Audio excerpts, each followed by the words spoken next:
is up, YouTube? Welcome back to the channel. Today we are going to be discussing the Friday slate for the Call of Duty DraftKings, or just Call of Duty League Stage 4 major weekend that will be playable on DraftKings. For those of you who don't know, you can bet real world money on daily fantasy esports like Call of Duty, Valorant, and Halo in the future. And I will be covering those esports strategies to bet and make money, to be more profitable in this channel. So if you like esports, if you like Call of Duty, Halo, Valorant, and if you like making money, of course, stick around in this channel. I discuss a lot of Call of Duty right now, but I will be supporting those other esports in the future. I do break down stats here, and I look at the matches, and I look at the teams stats from previous games to make informative decisions on where to put my money when I'm betting on DraftKings. So yeah, if you like the content, leave a like, a subscribe, and turn that notification bell on, because I do release these videos usually a day before lock or a day of lock. So this is time sensitive information. You don't want to miss these videos. There's a lot of information here that I go over. And yeah, with that being said, let's take a look at the first match of the day. We're going to have the Paris Legion against the Seattle Surge. The Seattle Surge is a slight favorite. Actually, no, the Paris Legion is a slight favorite at -115. Seattle Surge is at a -120. So these teams are very evenly matched on paper. As you can see here, the Seattle Surge is 5-19 right now on the season. Paris Legion is 7-16. And yesterday, Thursday, was the first LAN. For those of you who don't know, LAN, local area network, is how esports teams play, usually in competitive setting where they're not connected over the internet. Each one of their systems is connected to each other, so they have no lag. They've had virtually no lag, so it's the best competitive way to play, best way to keep competitive integrity. So yesterday was the first match back due to the whole C19 ordeal. This was the first time back that they got into a venue to play for the first time in the year, since last year. So we saw the Seattle Surge absolutely destroy the London Royal Ravens. I had Octane in most of my lineups, and all of my lineups actually, and he benefited me greatly. He posted like 149 fantasy points, and he really did deliver yesterday. And Seattle Surge looked like a completely different team on local area network. That is a good sign for them. That makes this team more of a targetable choice here for this position for me now, because now I know that they have what it takes to look good in LAN. Even though London Royal Ravens aren't like the best team ever, but still, Seattle Surge, they looked great. They're getting confidence. So I really do like how this team is looking based on what we saw yesterday. Now, we haven't seen the Paris Legion yet. They haven't played in LAN yet. This is going to be their first match against a team who's already played LAN yesterday. Now, based on the lines, you can assume that this team is very, very, very close together. And let me read you the fantasy points that the team got yesterday. Starting with Octane, he was priced at 10K and he got 149 fantasy points. Now he's priced at 8,600 against a team that isn't all that great as well. So Octane at flex or Octane at cap might be a good position to look at today. Gunless yesterday was at 8,800. He posted 95 fantasy points. He did pretty good, 62 kills and 56 deaths. Pristini yesterday was at 7K. He posted 90. Oh, and by the way, it was a 3-1. As you can see here, it was a 3-1 victory. Seattle Surge won the hard point. They smoked them 142 in Apocalypse, the one we're seeing up here. They absolutely smoked them. They lost 6-4 in the Search and Destroy on Raid. They played Control on Checkmate. Seattle Surge beat them 3-1, a game mode that Surge is notoriously bad at. They beat them 3-1, and then in the last one they absolutely destroyed them, 250-89. So Seattle Surge LAN might be a completely different team, and that's why I'm not even going to look at the stats from before, because I feel like this team is going to be different on LAN, and that's how much playing on local area network makes a difference Basically, no internet lag, no internet discrepancies. Very good for Seattle Surge. Now, Paris Legion, you know, I really do feel like they have what it takes to beat Seattle Surge. Obviously, we haven't seen them here. We haven't seen them play in LAN. So I'm honestly gonna just start judging teams from their LAN debut forward, because online was different. LAN is a different beast, and you know, teams are gonna look different here. I think yesterday all the, if I'm not mistaken, all the underdogs won their matchups. So that says a lot about LAN. Okay, so you know, fuck the stats. I'm just gonna start reading stats from yesterday. So Paris Legion, I have no input in them. I don't think I'm going to target anybody personally because I haven't seen them on LAN, and I do think that Seattle looked good yesterday. So I do think that a takeaway from this match, for one sure thing, is I think Octane is going to be a very good pick here in this position, because they dropped this price about $1,400. He's going up against a team who's the same basically as London Royal Ravens, same caliber team. They're all in the bottom four, and I think Octane is at what we saw from Octane yesterday. His price is too cheap. That's all I'm gonna say. Yeah, I'm going to fade Paris Legion. I don't know what they're gonna look like. I think Seattle Surge might win this game, and yeah, let's move on to the next matchup, which is going to be, I believe, the LA Guerrillas against the Florida Mutineers. So yesterday we also saw the Guerrillas face off the Los Angeles Thieves.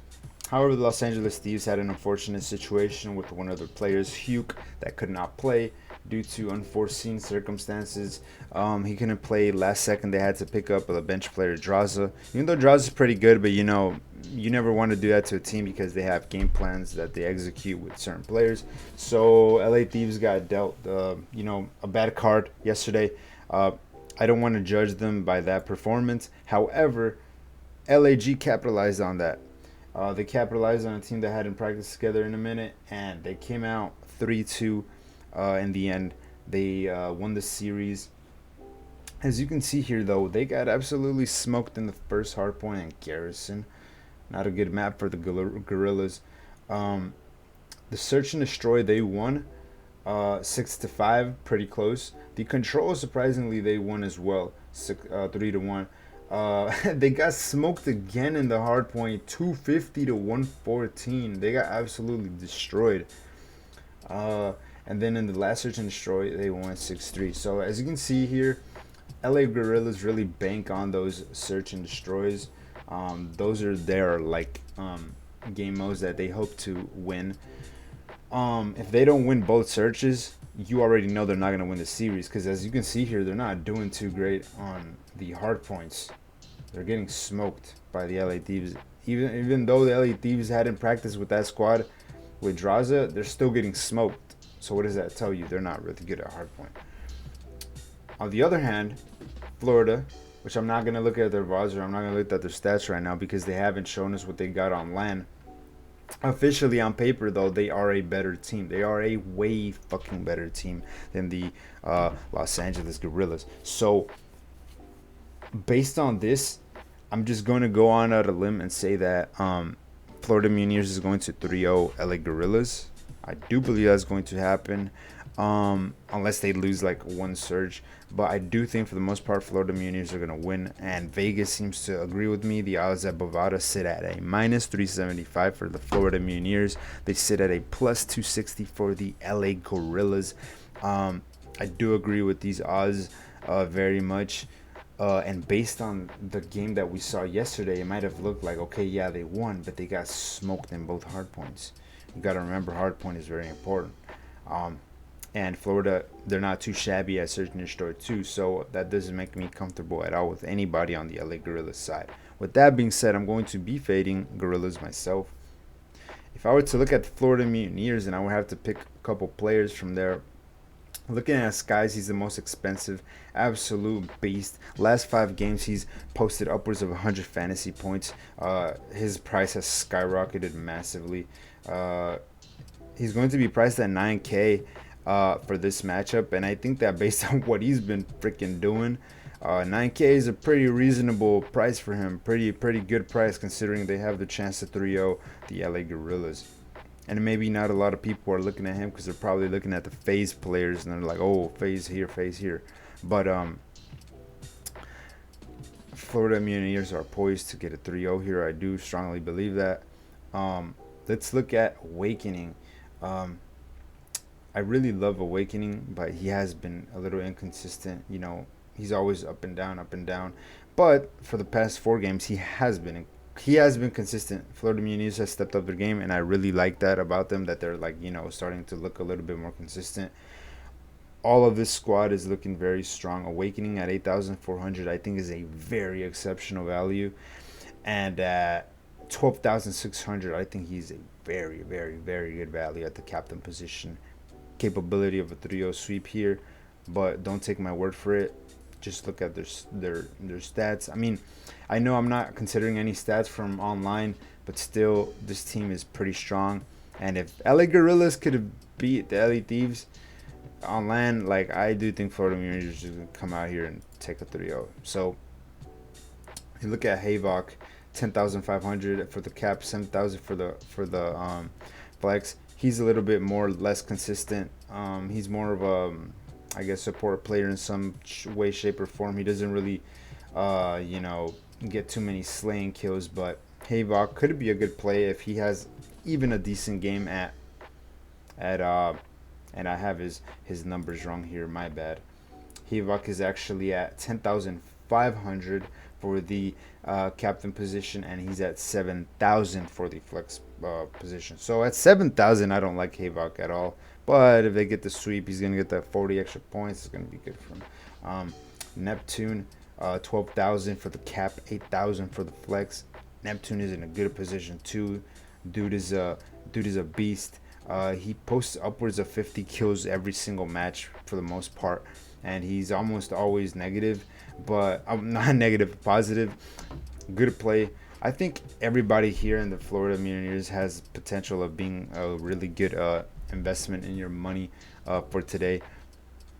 I do think this team's going to get a 3-0. That's my prediction, and I would take the Florida Mutineers team position at 3,800. I very much would. I'm going to be fading everybody in the Guerrillas side.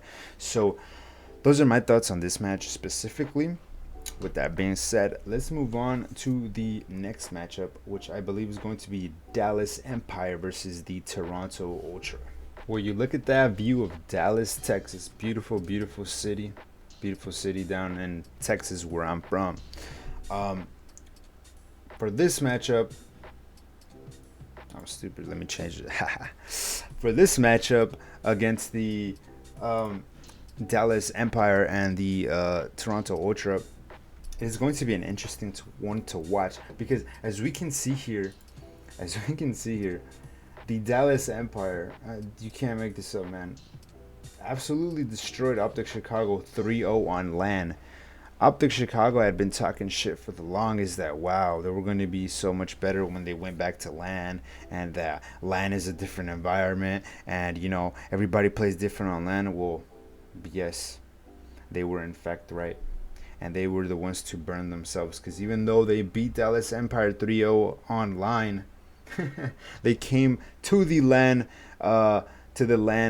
event, which they were hyping up to be this, you know, thing where they would evolve or they would show their true skill sets, and they just got absolutely dominated by Dallas. It's crazy how the turntables, you know what I'm saying? But yes, Dallas was looking pretty crispy clean. Dallas was looking pretty good here in this matchup. As we can see here, look at that beautiful stage, man. I really want to go to this whenever, you know, LAN events come back. But as you can see here, Dallas Empire smoked them in the hard point at Garrison, 250 to 160. They absolutely smoked them 6-1 in the standoff search and destroy, and they smoked them in the control. As you can see here, look at the Vivid. Like I said in my previous video, Vivid is starting to feel like himself. I'm telling you, Vivid is too cheap. 31 kills against 21 deaths. Shatu is doing good. Everybody went positive except Crims. fat ass. But but yeah, they absolutely smoked Chicago. Um, I'll admit it. I didn't think this was gonna happen. I thought Chicago was gonna like win like a 3-2 war because I thought they were the better team by a little bit. But my own team, Dallas Empire, just came out and just But that's the one thing about me. I don't bet with bias. I just bet with recency, stats, and all that stuff. But now that we're in a different setting with the local area network, I do feel like teams are gonna start looking different because this is even more competitively integral, more it's just different. But with that being said, we haven't seen Toronto Ultra on LAN yet. Second best team in the world, but with that being said, there's still gonna be a heavy contender to come out here and put a war up against the Dallas Empire. Based on what we saw yesterday, Dallas Empire is still a pretty solid contrarian play. All the players are cheap except Shotzi, Illy, and Vivid. Like I said yesterday, Vivid, I pointed him out, but I didn't roster him in any of my lineups. I'll admit that. But I'm just glad it didn't bite me in the ass. He posted 131 fantasy points at 7K, 7,400 Vivid. At 8,200, I do feel like he's a solid play here. 12,300, I don't know. For the cap position, I don't know because they might lose against Toronto Ultra. I haven't seen Toronto on LAN, but my Dallas Empire stock has risen based on what they did to Optic. They looked like a completely different team. Vivid, I feel like he's feeling like himself more. 66 kills and 50 deaths. And Vivid, just an animal. Illy was the same price as Vivid yesterday. Let's see how he fared out. He had 117 fantasy points and he posted 52 kills and 41 deaths. He did pretty good as well. Obviously, they got the 40-point boost with the sweep, but even if without the 40-point boost, I do feel like Vivid would have gotten over 100 fantasy points because he just delivered a lot. He got a lot of kills. Crimsix, let's see how Crimsix did. He was at 8,200 last night. He posted 88 fantasy points. Not too great. And that's with the boost. So, yeah, he wasn't doing too great. I usually never roster Crimsix because he's not like a slaying player. But he has his games here and there.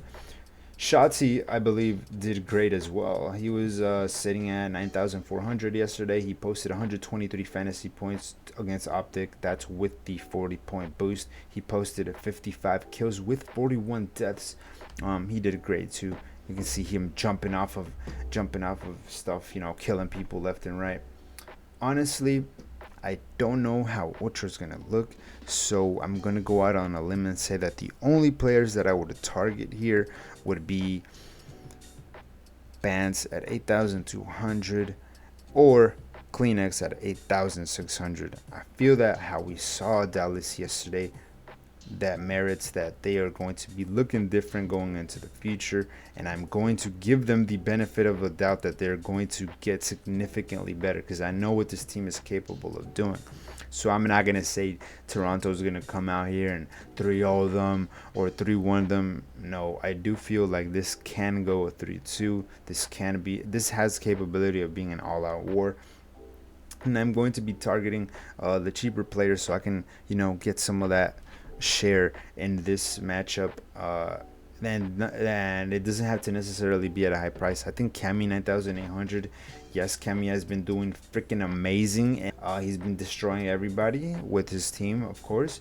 When he played against Dallas, the previous time they played, he posted 110 fantasy points, and that was in a sweep, and he got 50 kills and 41 deaths. So, if they don't get a sweep against Dallas, which I don't think is going to happen, it might not look the same. So I would say that, Bance or Kleenex or, Insight. I just don't know, man. I just don't know. Dallas looked pretty good yesterday. Insight, last time he faced Dallas, 101 fantasy points. So he got 46 kills and 42 deaths. So what we're seeing here is that Cammy and Inside, the top two players for Toronto, didn't really get a lot of kills in the previous match against Dallas. However, they did in fact get the sweep. So if they do get a sweep, they're gonna be of value. If they don't, they're not.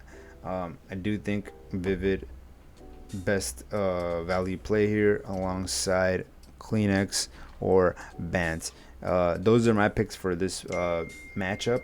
I do believe that this is going to go to 3-2.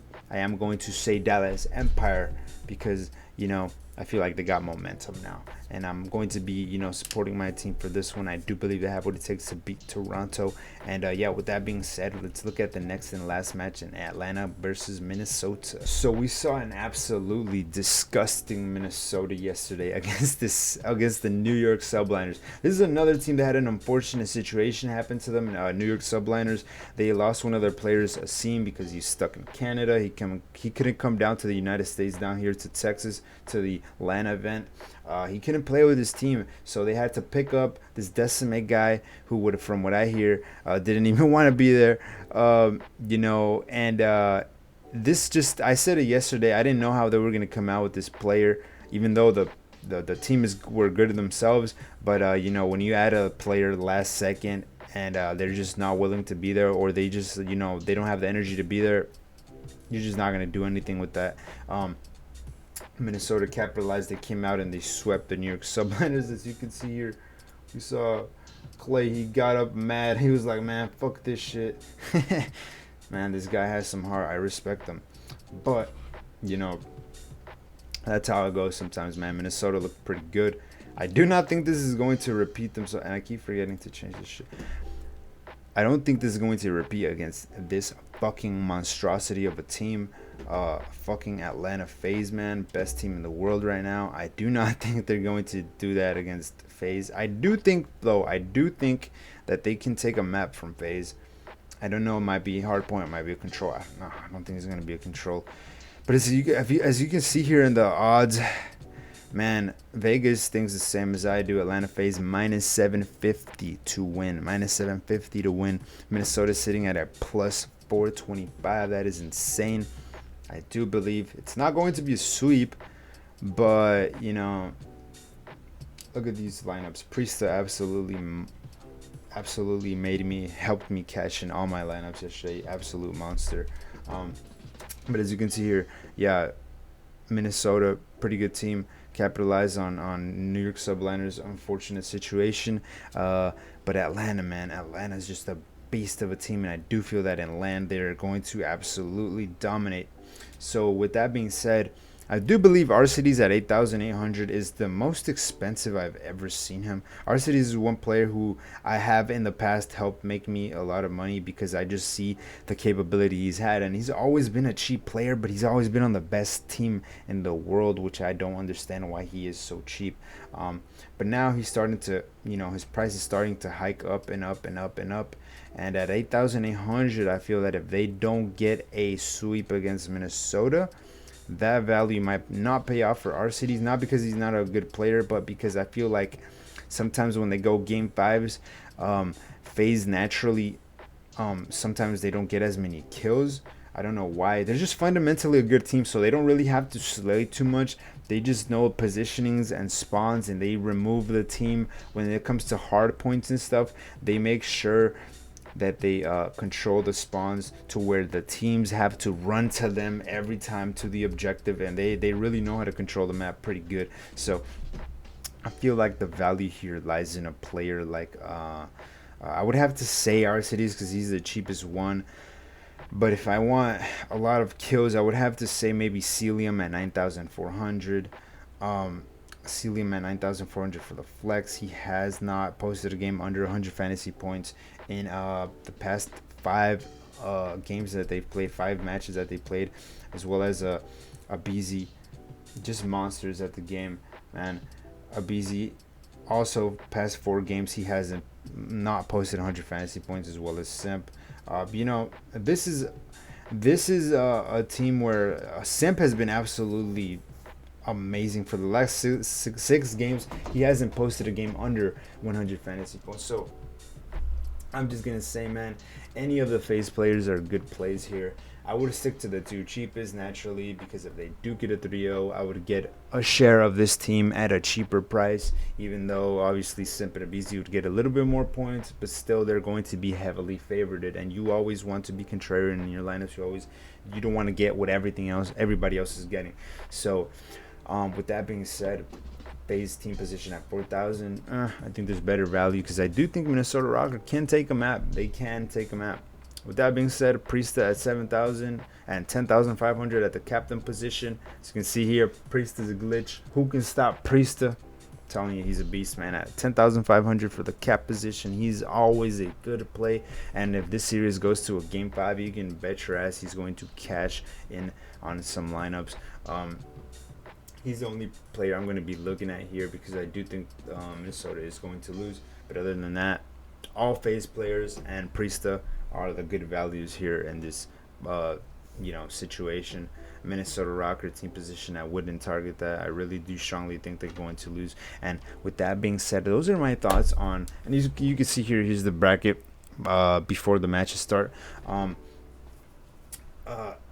Actually, yeah, this is the updated bracket. So these are my thoughts on today's games, and hopefully we see some bangers, man. LAN is feeling different. It's feeling nice and fresh. And with that being said, if you like the content, you like the Call of Duty esports betting content and analysis, leave a like, a subscribe, turn the notifications on. Remember, so you can get this information before it becomes irrelevant, before a lock. I will be supporting more esports in the future. That's all I got for you today. I will see you in the next video. Thank you guys for watching.